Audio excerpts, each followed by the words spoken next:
Sometimes all it takes is one comment from a global superstar to set off an absolute firestorm, and that's exactly what happened here. This is about so much more than celebrity drama. It's a debate that really gets to the heart of identity, of history, and asks the question that people are fiercely debating right now: who actually gets to claim a lineage that was forged in the unique, brutal struggle of American slavery? We're going to break down the whole controversy with Burna Boy and this battle over what it means to be foundational Black American.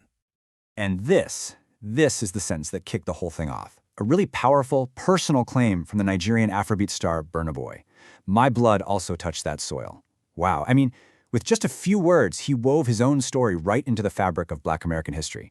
And in doing so, he lit the fuse on a massive debate about who truly belongs to that history. So to get why, we really need to look at what he claimed. So, what was the full claim? Let's get right into exactly what Burna Boy said that turned a simple live stream comment into this huge global conversation about ancestry and identity. Okay, so Burna Boy gets on a live stream, right? And he just lays it all out. He says he had an ancestor who was taken from West Africa to colonial Virginia way back around 1710. And because of that direct family link, he argues that he sees himself as both African and FBA by lineage. For him, this wasn't some kind of contradiction. It was just a statement of his belief that the entire African diaspora is really just one big, interconnected family. And he basically threw down the gauntlet with this question, putting it right to his audience. He framed it as a simple matter of biology, of shared blood. It was this really direct appeal that kind of blurred the lines that so often separate people on the African continent from the descendants of those who were enslaved in the Americas. But that framing immediately slammed into a very specific and very organized counterargument. The pushback was, well, it was swift and it was crystal clear. It came directly from advocates of the foundational Black American identity. And the response wasn't just a simple disagreement. No, it was a full-throated defense of a very, very precise definition of what lineage and history actually mean in this specific context. So to really get what they're arguing, we first have to understand the term itself. Foundational Black American, or FBA. It's not some broad catch-all phrase you can just throw around.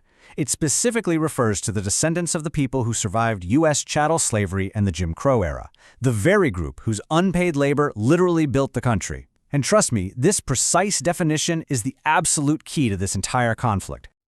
And this comment you see here from an FBA advocate on social media, it just cuts right to the core of the issue. The argument is that having a single, distant family connection from centuries ago is fundamentally different from having your entire family line, your grandparents, your great-grandparents, shaped by the unique, multi-generational horror of slavery and segregation right here, inside the United States. So here's the bottom line for FBA advocates. Lineage isn't just a fuzzy, symbolic idea of being from the same continent. Nope. It's a specific, traceable, political and historical identity for a group of people forged by a unique American experience. It's all about the direct line that endured that specific history on this specific soil. But, the conversation didn't just stop there.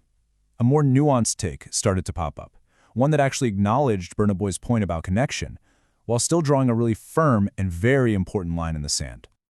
Now, this is where things get really, really interesting. Prominent FBA commentators like Tariq Nasheed didn't actually deny that a blood tie could exist. They were like, sure, of course, many West Africans today could be distantly related to foundational Black Americans. So the denial wasn't about blood, it was about status.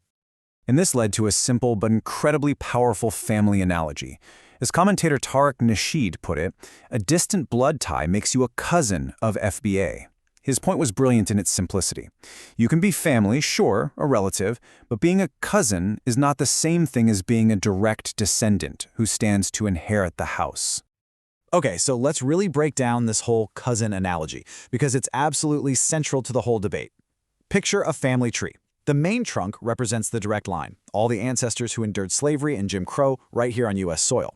The house, so to speak, represents FBA status and the specific political claims that come with it, like reparations. The other branches, well, those are the cousins. They're related by a shared, more distant ancestry, sure, but they're on a different path. And while everyone acknowledges those shared roots, the inheritance, in this view, belongs to the direct line that built and suffered in that house. All of this back and forth really starts to peel back the layers on a much bigger tension, right? A huge philosophical debate that's happening inside the global Black community about the best way to define identity and how to actually pursue justice. in this table does a fantastic job of laying out the two big ideas that are clashing here. On one side, you have the unity argument, which is what Burna Boy was getting at. The core belief is that the diaspora is one family, and getting too strict with labels can be divisive and hurt global solidarity. But on the other side, you have the precision argument from FBA advocates. Their core belief is that without a specific historical lineage, their unique political claims, especially for something as huge as reparations, get watered down and co-opted. And man, this quote from an FBA organizer just perfectly captures what's at stake from their perspective. It's not about rejecting Burna Boy or people from the continent. It's not about a lack of love. It's about protecting the identity of this specific group that is owed a specific debt for building the United States under centuries of unbelievable oppression. So where did all of this end up? Well, after hearing all this really forceful pushback, Burna Boy himself actually came back to the conversation to try and clarify his position. In a follow-up post, he made it really clear he wasn't trying to hijack a movement or make a claim for reparations. His whole intent, he said, was just to highlight how interconnected all of their histories are, which honestly is a point that even his critics don't really deny. He was stressing connection, not making a claim to the specific FBA identity. So what's the ultimate takeaway from this whole global conversation? At the end of the day, it's that lineage matters. A lot. Whether you lean more towards the side of unity or the side of precision, this whole debate has forced a really critical question right into the spotlight. In the fight for justice, what's more powerful? To be a united global family, or is it absolutely essential to protect the specific claims of those who paid a specific price on a specific soil? This conversation, started by a musician, goes right to the heart of history and the future of justice, and it's one that is definitely not going away anytime soon.